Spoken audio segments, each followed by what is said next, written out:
मेरा नाम शोभित है। हम दो भाई हैं। पापा की एक कार एक्सीडेंट में मौत हो गई थी। मेरे बड़े भाई ने पापा का सारा बिजनेस संभाल लिया था। मेरा भी कॉलेज पूरा होने वाला था। भाई की अभी शादी नहीं हुई थी।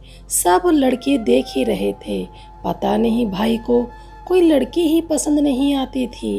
एक दिन माँ की दोस्त घर पर आई और अपनी बेटी की बहुत तारीफ कर रही थी और कहने लगी, मुझे मेरी बेटी के लिए कोई अच्छा सा रिश्ता बताओ।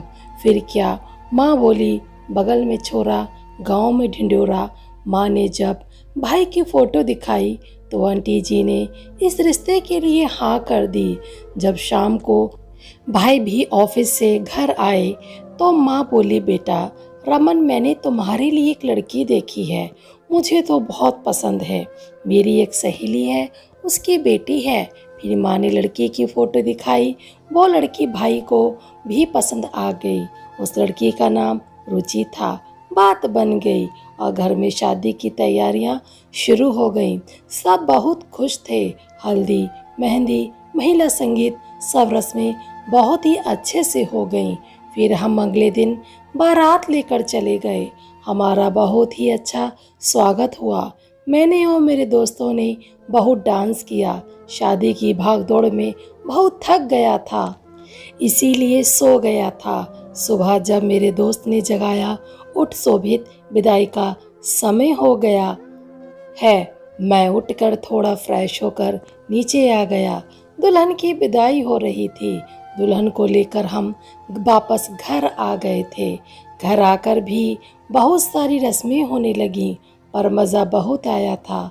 धीरे धीरे सब मेहमान जाने लगे। रात के 10 बज रहे थे। चाची ने भाई को कमरे में भेज दिया था। मैं भी सोने चला गया था। थकान के कारण मेरा पूरा जिस्म टूट रहा था। बिस्तर पर पड़ते ही नींद आ गई और मैं सपनों की हसीन वादियों में खो गया। सुबह के 11 बज रहे थे। माँ मेरे कमरे में आई और बोली, शोभित, कब तक सोता रहेगा? अब तो उठ जा, सूरज भी सर पर आ गया है। अरे बेशर्म, देख अपने भाई को, कल ही उसकी शादी हुई है, फिर भी वो टाइम से उठ गया और तू सो रहा है। मैं आंख मलते हुए उठा और बोला, माँ, भाई बड़े हो गए हैं, मैं तो अभी छोटा हूँ। यही तो दिन है मौज मस्ती के। बहुत हो गई तेरी मौज मस्ती। अब तू भी अपने भाई रमन के साथ ऑफिस जाएगा। ठीक है माँ, मैं ये कहते हुए फ्रेश होने चला गया। जब मैं फ्रेश होकर नीचे आया तो सब लोग नाश्ता कर रहे थे। क्योंकि सब बहुत थके हुए थे तो सब लेट ही उठे थे। मैंने भी अपना नाश्ता किया और अपने कॉलेज निकल गया। जब मैं घर आया तो भाभी ने गेट खोला और मुस्कुराते हुए मेरा बैग ले लिया और पूछने लगी, कुछ खाओगे? तो मैं बोला, बस कोल्ड कॉफ़ी पीऊँगा। ठीक है, बनाती हूँ। वो 2 कप कॉफ़ी लेकर आईं और हमने साथ में कॉफ़ी पी और बहुत सी बातें भी की। ऐसे ही समय गुजरने लगा। एक दिन भाभी बोली, क्या तुम्हारी कोई गर्लफ्रेंड है क्या? मैं हंसते हुए बोला, भाभी ऐसी कोई बात नहीं है, पर मैं कुछ दिन से नोटिस कर रहा था। मैं जब छत पर एक्सरसाइज करता था तो वो चुपके से मुझे देखती थी। एक दिन मैं एक्सरसाइज कर रहा था और वो छत पर आ गई और बोली, शोभित, तुमने तो अपनी बॉडी को बहुत ही अच्छे से बनाया हुआ है। देखो ना, मैं कितनी मोटी हो गई हूँ। तो मुझे एक्सरसाइज सिखाओगे? वो मुझे यहाँ वहाँ छूने लगी, जो मुझे बहुत ही अजीब लग रहा था। मैं उनसे थोड़ा दूर हटता था। अब वो कोई ना कोई बहाना करके मेरे पास आ जाती थी। अब वो भाई को भी टाइम नहीं देती। माँ भी भाभी के इस रवैये से परेशान हो चुकी थी। उधर भाई भी बहुत परेशान थे। पता नहीं भाई को क्या हो गया था। अब वो टेंशन में ड्रिंक भी करने लगे थे। वैसे तो भाई कभी कभी पीते थे, पर अब कुछ ज़्यादा ही पीने लगे थे।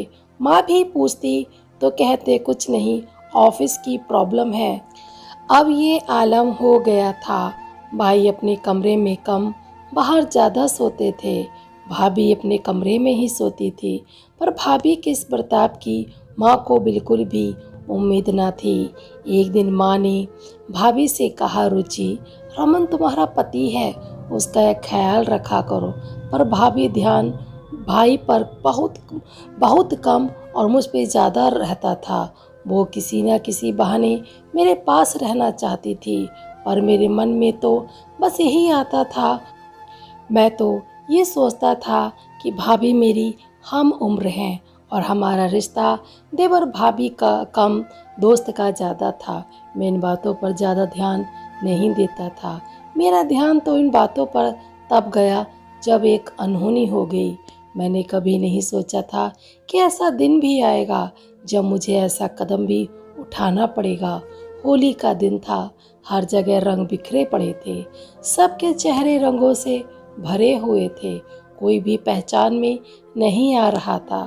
बस सब खूब एंजॉय कर रहे थे। तभी किसी ने मुझे रंग लगाया। तब मैंने पलटकर देखा तो वो भाभी थी। मैंने भी उन्हें रंग लगा दिया। मैं तो होली के रंगों में मस्त था। अब भाभी भी जा चुकी थी। थोड़ी देर बाद सबकी भागम भाग हो गई। मेरी समझ कुछ नहीं आ रहा था। मैं भी भाग कर गया तो वहाँ मेरा भाई अपनी आखिरी सांसें ले रहा था। जब तक हम कुछ कर पाते, भाई हमें छोड़कर जा चुके थे। कुछ समझ नहीं आ रहा था ये सब कैसे हो गया। खुशी का माहौल मातम में बदल गया। होली के सब रंग कब बेरंग हो गए कुछ पता ही न चला। माँ भी सदमे में आ गई। ये सब कैसे हो गया। भाभी भी अब उदास रहती है। उनको हंसाने की कोशिश करता, पर सब कोशिश नाकामयाब होती। भाभी खुश रहें इसलिए मैं ज़्यादातर घर पर ही रहता और उनके साथ समय बिताता। अब धीरे धीरे भाभी मेरे साथ घुल मिल गई थी। मेरे यहाँ एक रिवाज था, अगर घर की बहू जवानी में विधवा हो जाती थी और उसका कोई देवर होता था तो वो अपनी भाभी को पंचायत के सामने उसे चादर उड़ा सकता था। इससे उस विधवा भाभी का जीवन सुधर जाता था। चादर उड़ाने का मतलब वो उससे शादी करके उसके जीवन को फिर से रंगों से भर देता था। हमारे गांव में एक औरत विधवा हो गई थी तो उसको चादर उड़ाने की रस्म थी। हम भी उस रस्म में गए थे। लोग तरह तरह की बातें बनाने लगे। कह रहे थे जब रुचि विधवा हो गई है तो वो भी कितनी कम उम्र में, तो शोभित को अपनी भाभी को चादर उड़ानी चाहिए। इन सब बातों को सुनकर मुझे बहुत बुरा लगा कि अगर भाभी की शादी फिर से करनी है तो मैं ही क्यों, मैं उनको भाभी मानता हूँ। उनके साथ शादी करना मेरे लिए पहाड़ तोड़ने जितना मुश्किल था। मैं ये नहीं चाहता था कि भाभी ऐसे ही रहें, पर उनकी दूसरी शादी किसी और से भी तो हो सकती है। मैं इतना सोच ही रहा था तभी भीड़ में से कोई औरत बोल उठी, रुचि भी विधवा हुई है तो उसके देवर को उसे चादर उड़ानी चाहिए। ये सुनकर मैं चौंक गया, क्योंकि मैं अपनी भाभी को अपनी पत्नी के रूप में नहीं देख सकता था। वो मेरी भाभी है और भाभी के साथ शादी मैंने भरी पंचायत में इस शादी के लिए मना कर दिया। सब बहुत गुस्सा करने लगे। मैंने किसी की कोई परवाह नहीं की और भीड़ को चीरते हुए अपने घर आ गया। घर आकर माँ भी मुझे समझाने लगी, पर मैं शादी के लिए तैयार नहीं था। मैं चुपचाप अपने कमरे में आकर गेट बंद कर लिया। इसी बीच हमारी छत पर कुछ अजीब होने लगा। रोज सुबह छत पर भाभी छत पर जाती और जब वापस आती तो कुछ घबराई सी होती। मैं भी पूछता, क्या हुआ, तुम इतनी परेशान क्यों हो? तो वो बोलती, कुछ नहीं, ये कहकर चली जाती। एक रात भाभी का फ़ोन मेरे पास आया और बोली, शोभित, मुझे बहुत डर लग रहा है, प्लीज़ कुछ देर के लिए मेरे पास आ जाओ, मुझे थोड़ा अच्छा लगेगा। मैं चला गया। भाभी बेड पर बैठी थी। मैं भी बैठ गया। हमने बहुत सारी बातें करी। बहुत देर हो चुकी थी। जब मैं आने को हुआ तो भाभी ने मुझे कसकर पकड़ लिया और भाई का नाम लेने लगी। वो अपने काबू में नहीं थी। वो मुझे अपना पति समझ रही थी। कुछ गलत ना हो जाए, मैं उस कमरे से बाहर आ गया। कुछ दिन बाद कुछ ऐसा हुआ जिसका मुझे अंदाज़ा भी न था।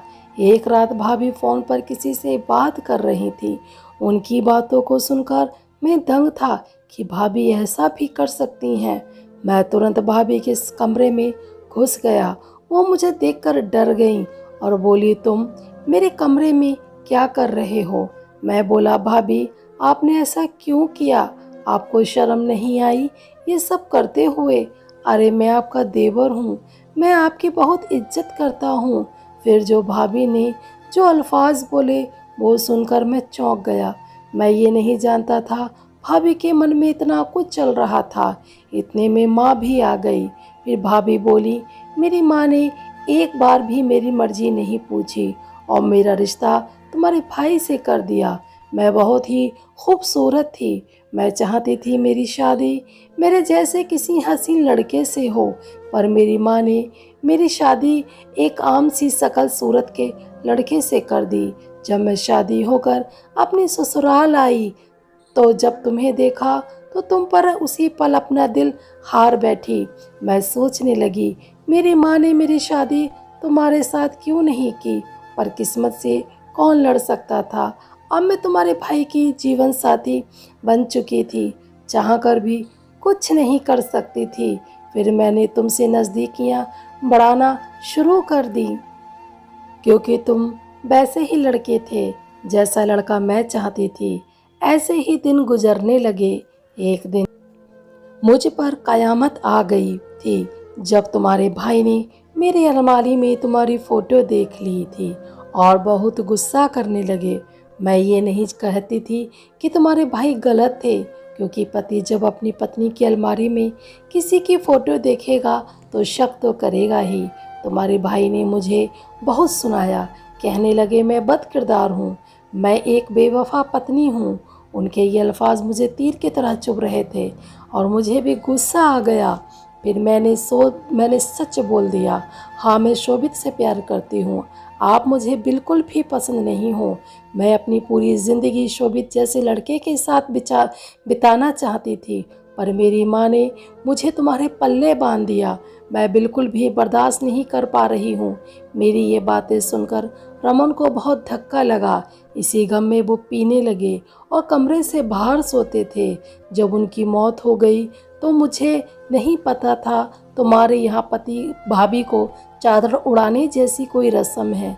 जब गांव में एक औरत विधवा हुई तो मुझे पता चला। इस रस्म का सुनते ही मेरे मन में लड्डू फूटने लगे। मैं सोचने लगी अब तुम्हें पाना आसान हो गया। मैं इतना सोच ही रही थी कि तभी उस पंचायत में किसी ने मेरी चादर उड़ाने की बात बोल दी। फिर मैं खुश और खुश हो गई, और पर जब तुमने मना कर दिया तो मैं सोच में पड़ गई। फिर मैंने सोचा कुछ तो करना होगा जो तुम मुझसे शादी करने के लिए हाँ कर दो। इसलिए उस रात मैंने तुम्हें फ़ोन करके बुलाया था। जब तुम जाने लगे तो मैंने तुम्हें जानबूझकर पीछे से पकड़ लिया था ताकि तुम बहक जाओ और मेरे साथ वो रात बिता सको और इस तरह मेरी शादी तुमसे हो जाए। पर उस रात ऐसा कुछ नहीं हुआ था और मुझे अपने सपने टूटते नज़र आ रहे थे। मेरी समझ कुछ नहीं आ रहा था, इसलिए अपनी सहेली से बात कर रही थी और तुम अंदर आ गए, क्योंकि मैंने आपकी सारी बातें सुन ली थी। मैं बोला, जॉब अपनी सहेली से कर रही थी कि रात को दूध में नींद की गोली देकर आप मेरे साथ छी, घिन आ रही है मुझे आपसे, जो इतनी गंदी सोच रखती हो। आपके कारण मैंने अपने पिता जैसे भाई को खो दिया। आप जैसी औरत प्यार के लायक नहीं होती। मुझे विश्वास नहीं हो रहा एक औरत इतना कैसे गिर सकती है। दोस्त, भाई ने बिल्कुल सही कहा था। आप बद किरदार हो, आप बेवफा हो। जो औरत अपने पति की ना हो सकी वो हमारी कैसे हो जाएगी। मैं तो आपको भाभी ही मानता हूँ और आपकी इज्जत करता हूँ। दोस्तों, हर रिश्ते की एक मर्यादा होती है, हमें उसी मर्यादा में ही रहना चाहिए। पर जो लोग इस मर्यादा को तोड़ते हैं वो जीवन में कभी खुश नहीं रहते। तो बस यहीं करते हैं स्टोरी का एंड। मिलते हैं नेक्स्ट स्टोरी में।